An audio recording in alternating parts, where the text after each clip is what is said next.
adults are the ones that need to be more intentional about raising them. Okay? So, okay, let's go to the next slide. So from instruction to partnership, learning requires partnership, clarity, and shared responsibility. So in order for our children to learn, all these things we're going to learn today, we're trying to raise children, it requires partnership between the home and school. That's what I'm going to say. So it's not just the school's responsibility, it's not just the parents' responsibility. There is this joint effort in raising children. So that's what I'm here to do today. So just the call to action. That sometimes it may look as if it's one huge task. You know, it looks so big, so insurmountable, but we can start small with the little things like creating structure in our homes and in our classrooms. That's where it starts from. So let's start small. Let's be intentional. So the other word is intentionality. All right? That's not my slide. That's our video. So I would say let's start small from where we are. Let's be intentional and let's be consistent. So those are the three things I want us to take home today.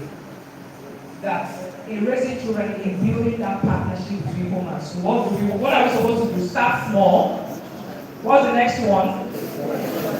And the next one, be consistent. So in closing, what I want to say is that when a child goes connected, they don't just behave better, they become better versions of themselves. What did I say? When a child feels connected, they don't just behave better, they become better versions of themselves. So just in closing, I'm here to today is to let us know that we need to first of all create connection before we can start. That's the summary of this message. As a teacher, as a parent, let's learn how to connect with the children in our care. Thank you very much.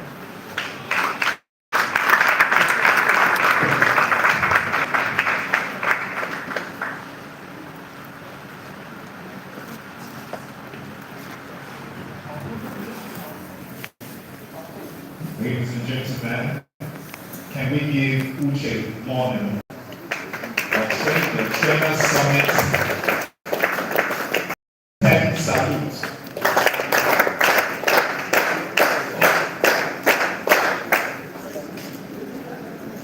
Ask your neighbor, are you on learning? Are you on learning? Did you get a response? Ask the other neighbor on the other side, are you learning? Are you learning? Any response? No. Okay. Ask the other neighbor again, another neighbor. Just ask anybody around that can do. Are you relearning? Are you learning? Let's get a response together. Come on. All right, that's more like it. All right. Well, how far? Who are you? How do they say this language in the right? Who goes you? All right. What do you do? All right. Somebody's going to go to you now. At this moment, I'd like for us to, the Trainer Summit is brought to you by the Duke's Infant and Child Foundation. And we have the founder of the Duke's Infant and Child Foundation in the building.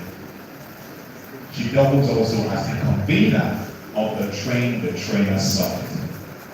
And at this moment, I'd like to welcome us to the microphone to talk to you parents, teachers, guardians, school owners, educators. You need to hear her. I'd like for you to give her a big hand as we make welcome the convener, the Train the Trainer Summit, Mrs. Augusta LRT representative. Please let's have a citation.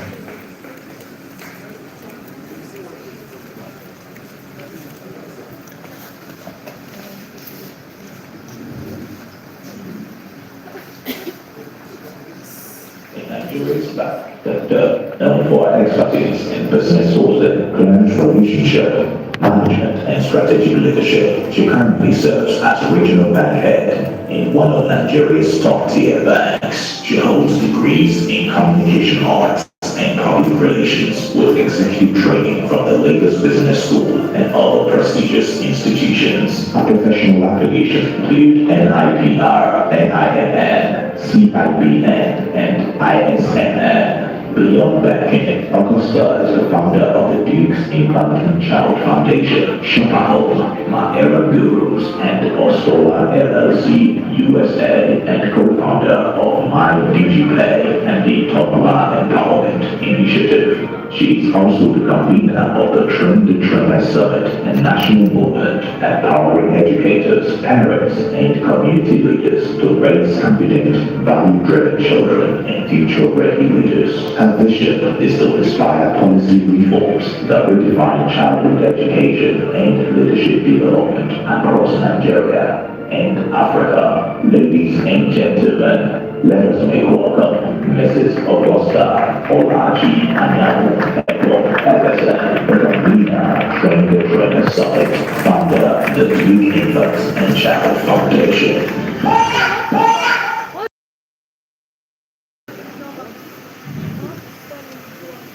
Good afternoon, everybody. Good afternoon, of the 2020 summit that is holding across the states of Mexico with empowering our generation next, raising our children with purpose, raising children with pride and vision, raising children with values and vision.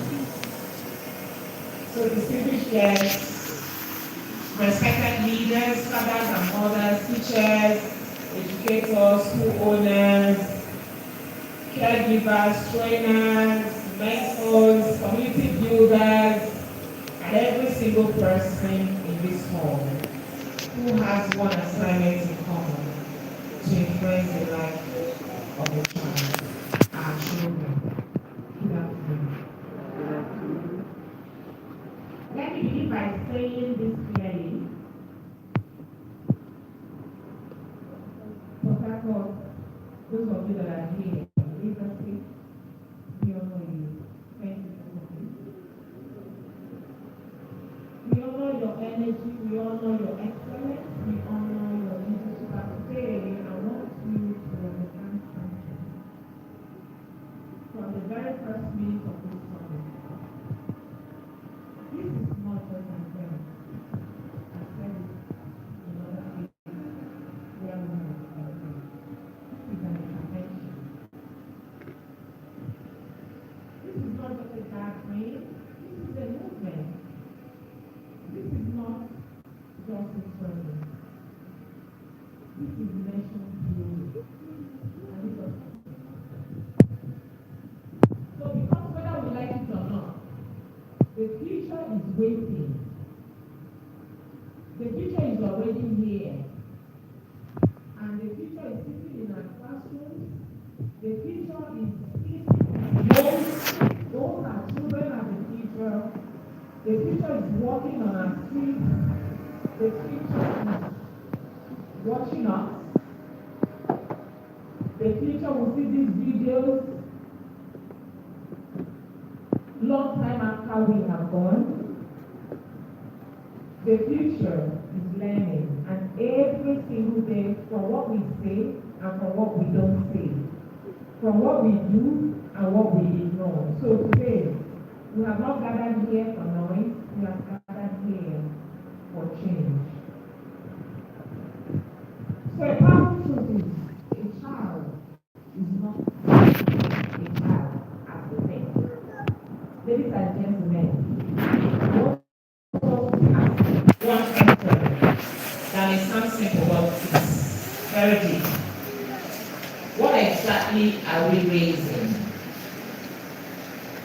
Are we raising children or are we raising leaders? Are we raising children or are we raising solutions like the other speakers have spoken? Are we raising children or are we raising survivors, problem solvers? Because the truth is this: Every child you train today will become an adult that the society must manage, that will be out there tomorrow. And that is why this summit is urgent. This summit is necessary, this summit is timely. We keep complaining, but we need to shift from that complaining, because the society is a product of what we give it. So please, this summit is necessary, this summit is timely, and we are not just shaping academic performance. I heard the other speakers speak on this. We are shaping identity, I hope you know, and we are shaping values, we are shaping mindsets, we are shaping character, we are shaping discipline, we are shaping emotional intelligence, and we are shaping purpose. So if we do it intentionally, the world will recognize that and will reward us. But if we don't do it intentionally, the world will do it randomly. And what we see, we take. So the world is raising our children too. I hope you know. Let's be honest, this generation is growing up in a time we never grew up in. So, all the shifts and blames, children of nowadays, please, we have to shift from that. A time where children are exposed early. A time where screens are louder than parents. A time where social media is teaching values faster than the schools. A time where peer pressure has become a curriculum. A time where trauma became normal. And a time where rebellion is celebrated, wrong values, the likes of the kind of models were followers, 40 million followers, those are models the parents are following, and they are learning the children. A time where disrespect is packaged as confidence, and where anything goes is now called freedom. So the question is no longer, are children learning? They are learning every day. The real question is, who is teaching them? Who are the people teaching our children? Something rings loud bell in my ear. The summit ceremony in one of the speakers said that when we are growing up, it takes a village to raise a child. Now, the village is distracted. Who is raising the children? So the question is no longer learning, we say they're learning every day. The real question is who is teaching them? So, and what exactly are they being taught? Ask yourself. Because if you don't train the child in the streets, we train them. If you don't guide the child, the internet will guide them. If we don't mentor the child, culture, Summit. and if you don't raise the child, the world will raise them for us. So what we see, we take. And the world does not raise children with love. It's very cold out there, very hot as well.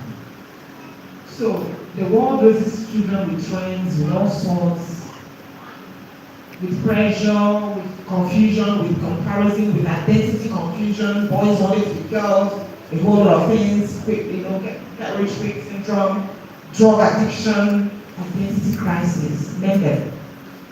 That is why you and I are here today.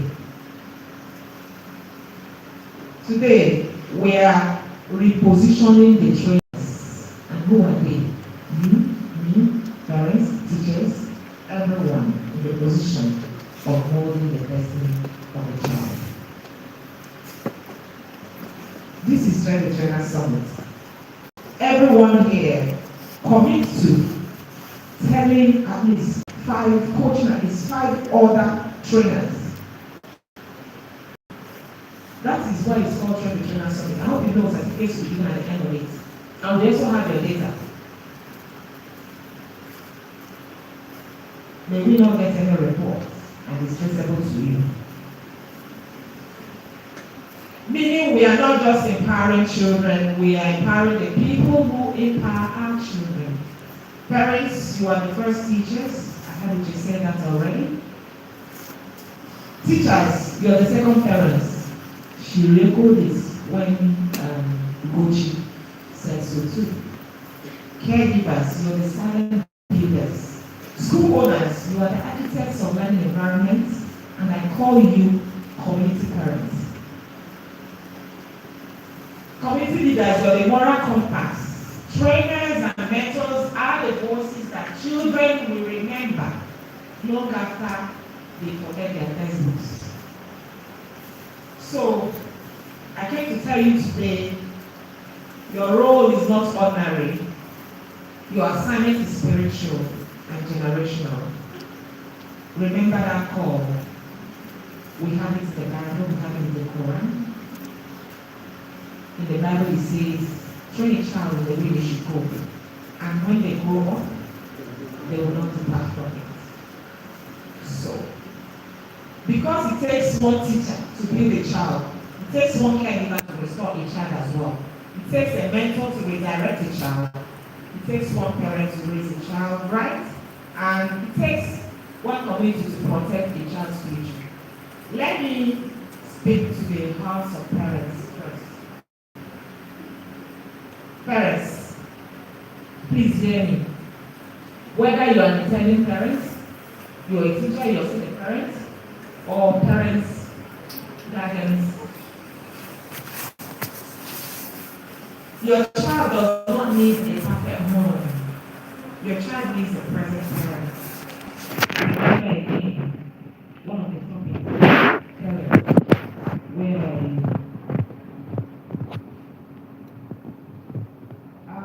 Your child does not need a rich parent. Your child needs a responsible parent. Like the last people also said that we want for the children. So your child does not need a parent who is always shouting.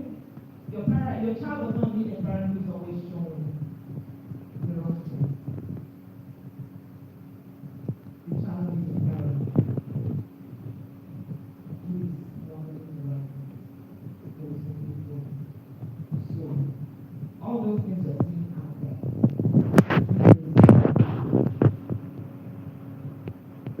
Because children don't become what we say, they become what we practice. If we want disciplined children, we must model discipline. If we want respectful children, we must have to model respect. Just like if we want focus children, we must model that as well. If we want children who are learning, we must model growth. If we want children who have values, we must lead values. Today, I am calling parents back to work. Not the work of paying school fees alone, but the work of building a child's mind, building a child's confidence, building a child's emotional stability, and building a child's moral foundation. Because if we give our children education without values, we are simply raising not leaders, educated, disaster, and the kind of leaders we are seeing around. So to our teachers and educators, hear me as well. You carry one of the most demanding assignments on earth. Yours is a ministry, I hope you know.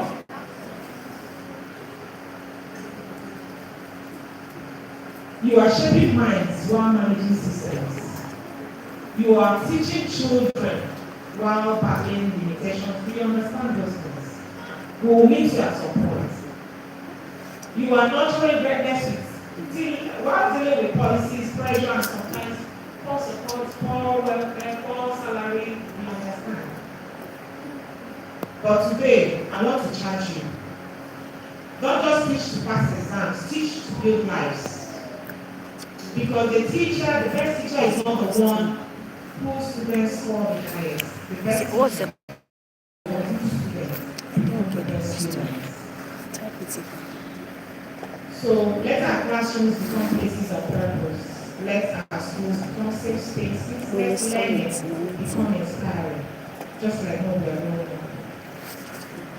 Because children don't learn best when they are afraid. They learn best when they are seen, when they believe, you believe in them, and when someone tells them, you see greatness in you. You can become more. You are not a mistake. You are not a failure. You are not your background. You are not your trauma. You are not your circumstance. You are a seed of destiny. We need to speak life, confidence into our children. What we want them to be, speak into them. So to community leaders, whether you're streaming online or you're here, and all stakeholders, please listen to this part. The strength of a society is not measured by how many buildings it has. It's measured by how many children are safe. It is measured by how many children are protected, how many children are guided, how many mentors we have, how many children have mentors, and how many children are not lost. Imagine the cases of the children going to our hostels, adopting our children. They come from homes.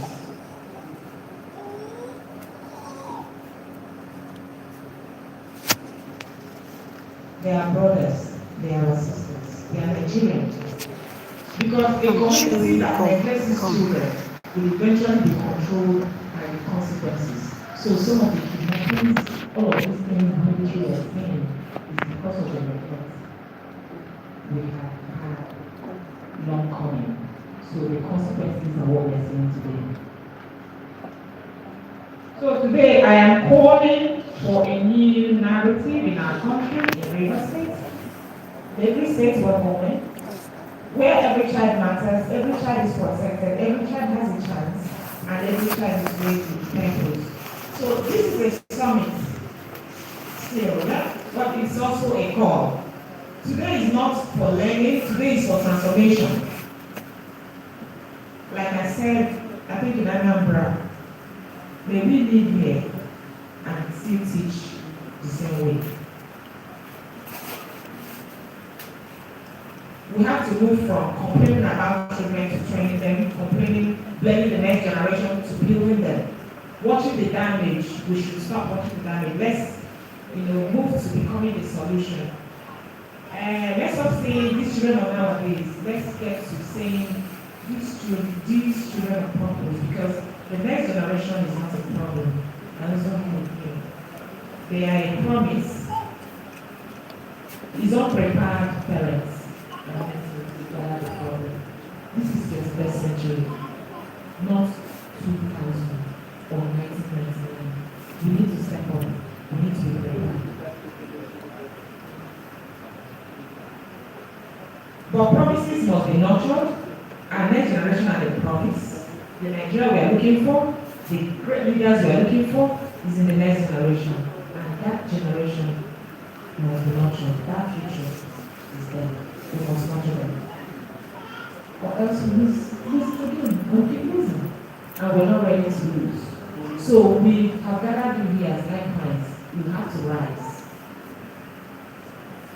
What we must leave here with, as we proceed in this summit, I want you to carry these three things in your mind. A new level of responsibility, a new level of compassion, and a new level of commitment. For the new level of responsibility, not just do my best, shoot for that. I will be intentional. The best is not good enough because we've been doing our best for some time now. For the new level of compassion, because some children, like you just are not stubborn. They probably are wicked. Some are not lazy. They are discouraged. Probably their emotions are mixed with troubled homes and parents fighting every day. They don't understand. Some parents, some children are not rebellious. Maybe they are unheard. Correct. I get you. So some children are not difficult. They are simply unloved. Let's choose. level of commitment to raise children with values, discipline, confidence, purpose, vision, excellence, emotional strength, and leadership capacity. So, as I charge you as a convener in Port Harcourt, this is your moment.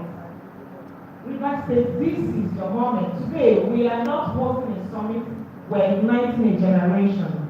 Today, we are not hosting a summit. Listen, we are uniting a generation. We're saying to every child watching us, that will see us, we will not fail you. Amen. We are saying to every child in our homes, in our schools, in our corners, even in your neighborhood, we will not abandon you. We will not leave your future to chance. We have left it for too long. We will train you. We will guide you. We will raise you with purpose. And I believe with all my heart that after today, something will shift. I see eyes looking at me. Those trainers are you.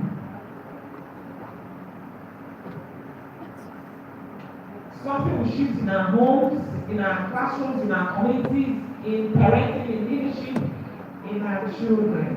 Because when trainers are empowered, children are transformed. And when children are transformed, nations are rebuilt. And that is what I believe.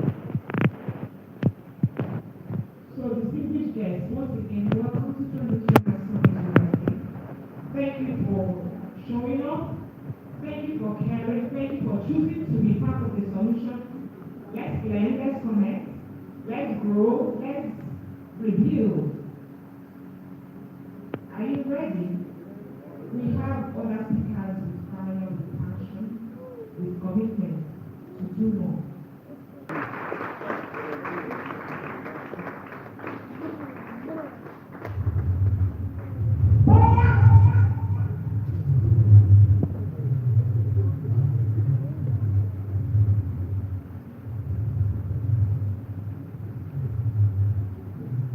DJ, are you with us? Now, distinguished guests, ladies and gentlemen, that was our convener, and I'd like for us to give her a standing ovation. As we applaud and play the trainers way. Now, we're going to give out 20. We'll be giving everybody 10, right? Not 20, are we? Okay, let's do it now. 1, 2, 3, 4, 5, 6, 7, 8, 9, 10.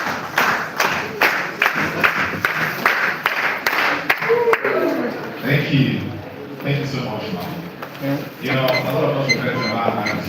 A woman with a large mouth. Today I made a post and I said, a woman with a very large mouth. Because it takes somebody with a large mouth to do all of this. You.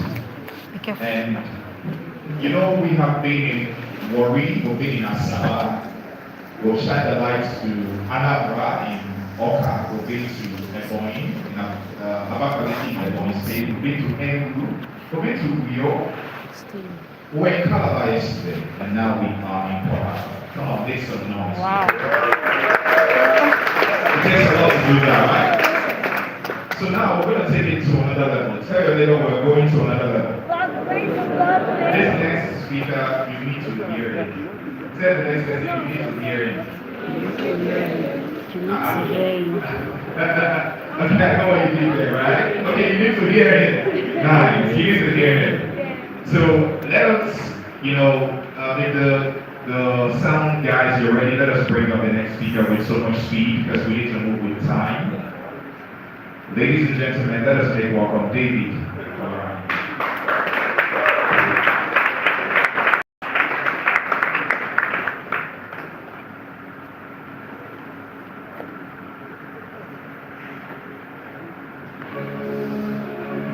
David Larami is a certified addiction counselor, psychologist, and youth development strategist with over a decade of experience in substance abuse prevention, treatment, and recovery. He holds a degree in economics and applied social science psychology and has received advanced training at the UNODC Colorful Plan and the University of Washington. He is the Enugu State Coordinator of the International Society of Substance Use Professionals, ISOP, Nigeria, Chairman of the Board of Trustees at the Association of Advocates Against Alcohol in Nigeria, and an active member of organizations including the Community Intervention Network for Drugs, Drug-Free World, National Drug Law Enforcement Agency, NDLEA, as a war against drug abuse ambassador, the World Federation Against Drugs, and the International Substance Abuse Foundation Coalition, ISAC. David is the project director of the Lead Free Initiative, founder of the David Olakuni Foundation, and the vocal advocate for drug use policy reform, TEDx speaker, and a John Maxwell Certified Health. He comes almost widely and has been recognized internationally for his work. He is married with 3 daughters.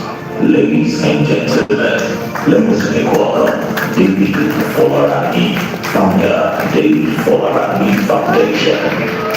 Lord. Abu Dhabi. Thank you, thank you, thank you. Thank you, Port Harcourt. Are you ready?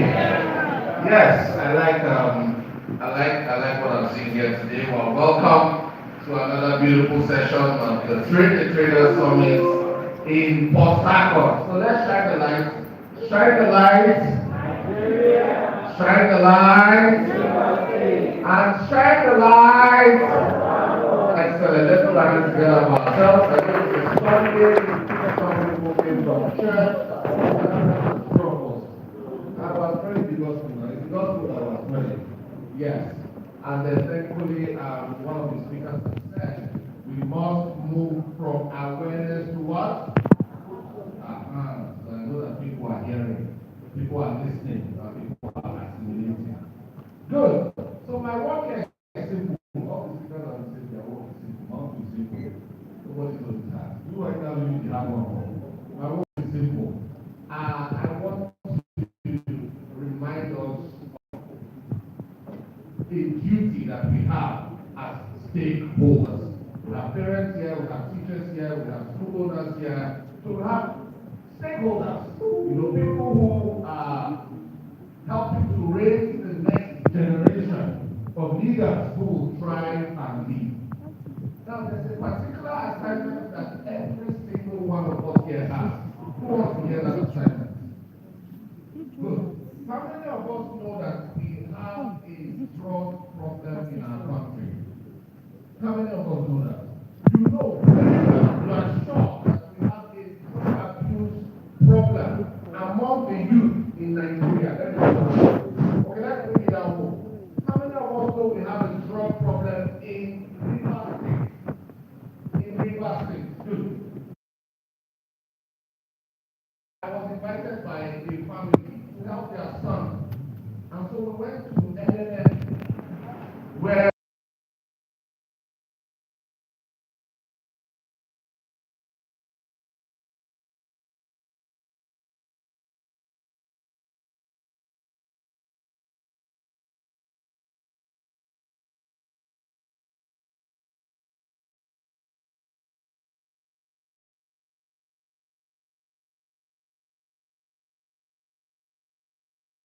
it took me to another level of worry. Young boys, 14, 15, 16, young girls of the same age group, all using drugs inside a place that you never imagine that human beings are living. Inside the bush. It's almost as if there's a new community that was created for people that wanted to use drugs. And that's when we found that boy that day. And we just need to know that from that time till this day that I'm speaking, that guy has not stopped or been able to stop using drugs. I put a post on my Facebook or whatever it is, and I was saying that drug use, substance use disorder has no cure. Substance use disorder has no cure. That can be managed, can be treated, but from the definition of addiction, a chronic relapsing brain disorder characterized by compulsion to continue using drugs or continue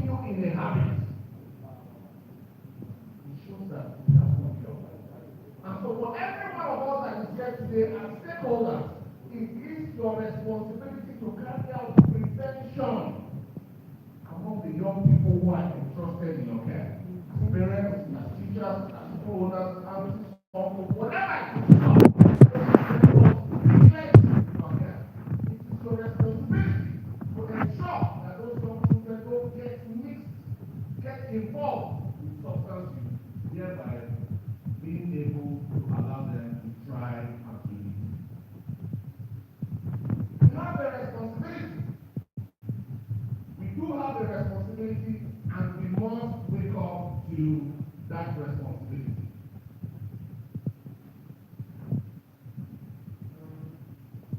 By the grace of God, I'm a certified licensed and licensed substance use prevention, treatment, and recovery practitioner. I currently run two rehabilitation centers and consult with quite a number in the Southeast. It will interest you to know that on many occasions, we don't have space in rehabilitation homes. Sometimes mothers are crying, please can our children sleep on the floor? Thank God one of my associates is here today. Sometimes they'll say, just put him anywhere. Just put him anywhere. Let them lie on the floor. Put him back there. Such is the gravity of the issue we are tasked with in ensuring that young people don't continue to use drugs. I also have lived experience of 7 years struggle with drug addiction. 7 years.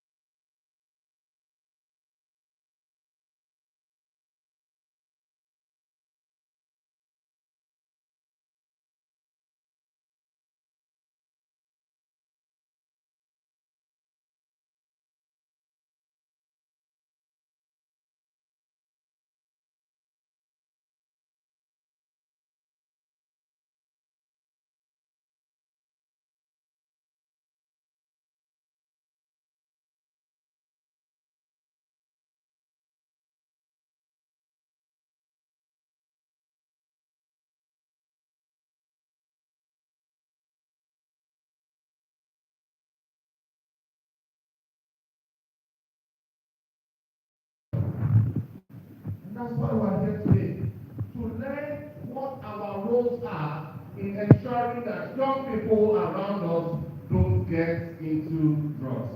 It's a serious issue. It's a very serious issue. I'll tell you a story. In 2015,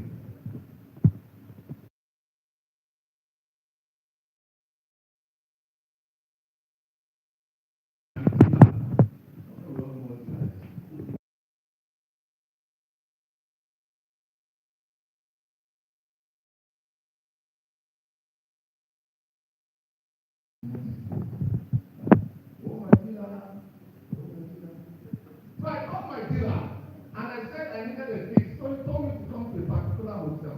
He hotel in our hotel. And I went there. And then when I went upstairs to the room number he gave me, the door was slightly open. So in the excitement and in my cravings and the urge to use drugs, I pushed the door and I ran inside. And I saw young girls, about 5 or 6 of them, in their school uniform, in low cost. This was in junior secondary school at the time. So I quickly ran back out of the hotel room. Because I might have been a drug addict or not a pedophile.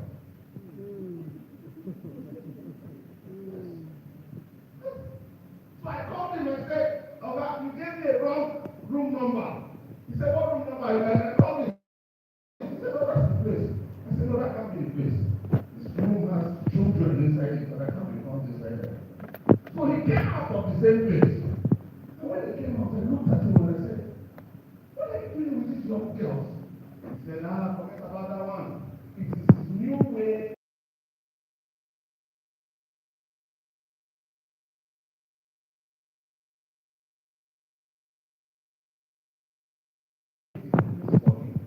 At the end of the day, he takes them back in drugs, not even with money. True that story. I looked at him and I was shaking. I was an addict at the time. So I had my own problems to deal with. But I saw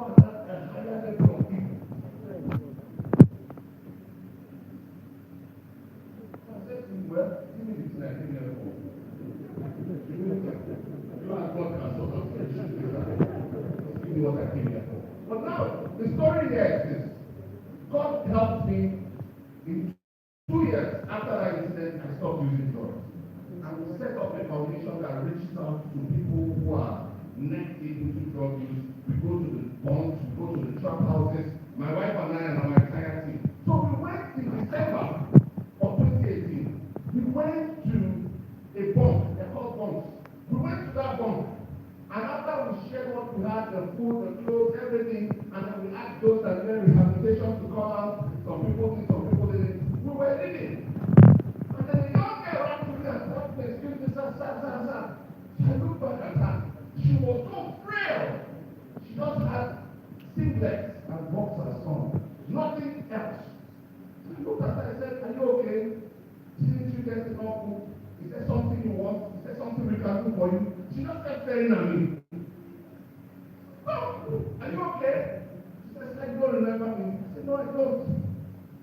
She said, you remember you came to a hotel many years ago? Immediately she said that, I remember the particular girl she was in that room. At that time, just 3 years, she was healthy. She looked healthy. And now she looked a shadow of that person. She had lost weight, maybe she was 1/3 of the size of what she was that time. And she was obviously very sick. I said, what are you doing here? So shortly after that encounter, that guy got arrested. And truly, after a while, we couldn't find him, we didn't know where he was. She said that they didn't know where to get the drugs, but they knew that he used to send them to this place to pick it up. So she and one of our friends decided to go there. Unknown to them, you need to pay money for cocaine, which is what they were addicted to. Wow. And when they got there, they didn't have money. And the only way they could get the drugs was to sell their bodies. And so they started sleeping around. There were 5. 2 of them went to that place. And that was how she contracted HIV. At that time, she was 15 years old. Oh my God. My knees buckled. I couldn't stand. And I took off the shirt I was wearing. And I was standing around. I put it around her. And I said, we have to leave this place today. I told my wife, there's no way we are going to leave her here. I left her in that hotel room many years ago. Today, we are going to make sure she leaves this place. I didn't know what to do. We started calling everybody we could call. We reached out to the then DG of Nancy. We reached out to churches. We reached out to other organizations. And then we found a temporary home for her. Moved her to Jos, where we paid for her rehabilitation. Put her back in school. She wrote her exams and then she got sponsors that helped her to go to Wales, where she went to study, where she currently is. Now we thank God for that, but didn't have to get to that point. The HIV cannot go. She's going to live with it for the rest of her life. However, in the period where that evil man was using them as drug mules, she was still going to school. What happened to the educators who should have noticed that something is wrong with these young people? What happened to the teachers in the classroom? That they are reaching out to you. They are asking for help. You must understand the non-verbal cues of the young children that are under your tutelage. So we have an assignment. We have an assignment. The prevalence of drug use in Nigeria currently is almost 45 million.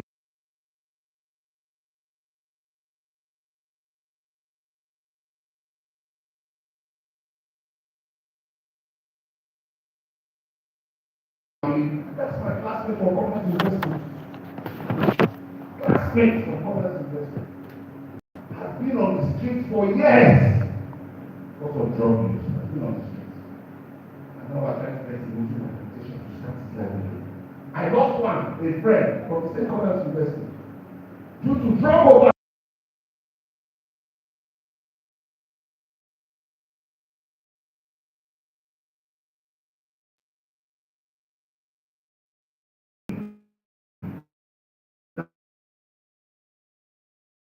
As parents, it is our statutory who are the next line of defense. When parents miss it, there is duty to see it. We have a problem. We are part of the solution. We are part of the solution. say that your minutes are part of the solution.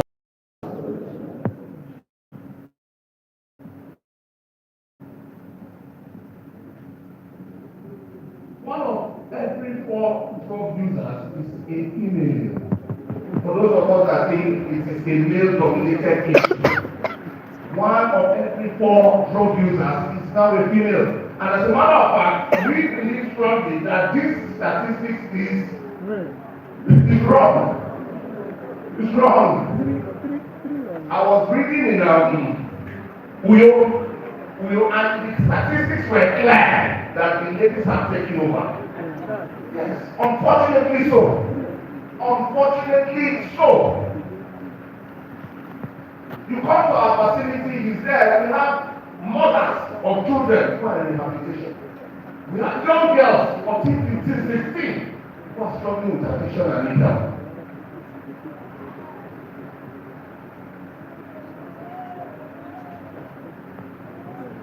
Drugs are cheap, accessible, and often disguised as stress relief. Cultural silence and shame prevent early intervention. Many parents don't know their children are using drugs until they are already addicted, at a point where there is almost no solution. We have a relapse rate in this country of almost 86%. You know what that means? Almost 9 of 10 people that go to rehab go back to their homes.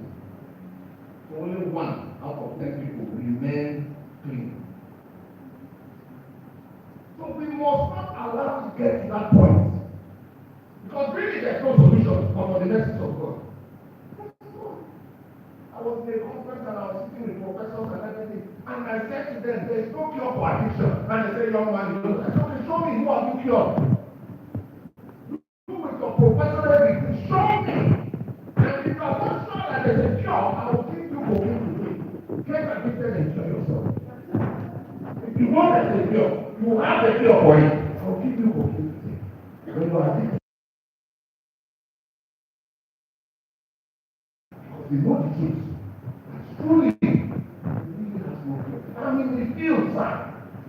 I'm in the field. All that happens is recycling of clients from one behalf to another. We need to wake up. We need to wake up. We need to embrace prevention. No matter how tiring it is, we need to embrace prevention. We need to invest in prevention. If there's ever a time to say prevention is cheaper and better than cure, it's in the case of drug abuse.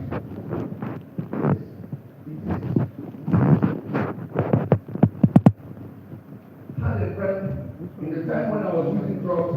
He came back from university, after university in Birmingham. We used to sleep on the same mat in the bunk.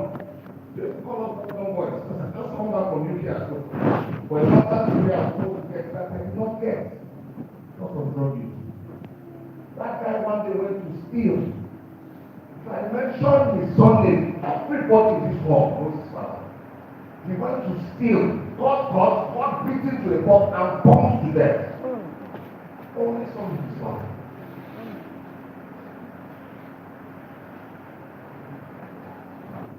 Most parents don't know their children are addicted to drugs before until it gets too late. So drug abuse is no longer a street problem. We talk about community parenting, but the community has become what? Distracted. Community has become distracted. Yet you forget that the same person you are sending your child to buy something from on the street corner is using his shop as a mask to sell drugs. Story of a 16-year-old girl in Enugu State who was missing. The mother was crying. Mr. David help us, Mr. David help us. Where is my daughter? My daughter is missing. She was supposed to be resting where I did not see her for 3 days. By the time we went to look for her, we found her. We found her in one of the bunks. Now this bunk is in a marketplace.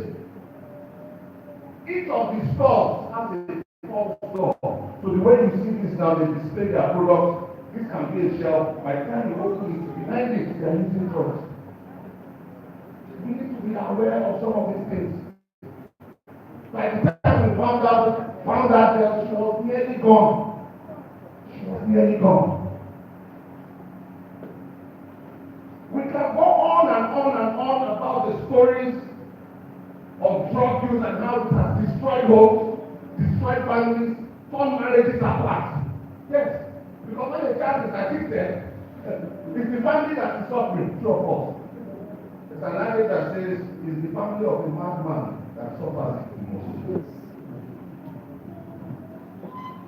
So are you a parent? Are you a teacher? A team coach? School owner? Whatever level you're in, among the stakeholders gathered here, you have a responsibility to prevent drug use. So we have a responsibility to prevent drug use. Very quickly, let's take some definition of terms as stakeholders we should know. What is a drug? Drug is a substance. This is according to the World Health Organization. The substance which should be legal or illegal, when taken into the body, it affects the central nervous system, that of the brain and the spinal cord. Now listen, it alters the way a person thinks, the way a person feels, the way a person behaves. Anything you consume that changes the way you think, the way you feel, and the way you behave. It's a what? It's a drug. So is alcohol a drug? Yes. All those who say it is say I. Who say it's not, say me. Good, the eyes are. What is drug abuse? Drug abuse is the use of any illegal drug or the misuse of any illegal drug. Before we go forward, let's take examples of illegal drugs in our community. Yes, anybody from where you're seated? Marijuana, cocaine, ice.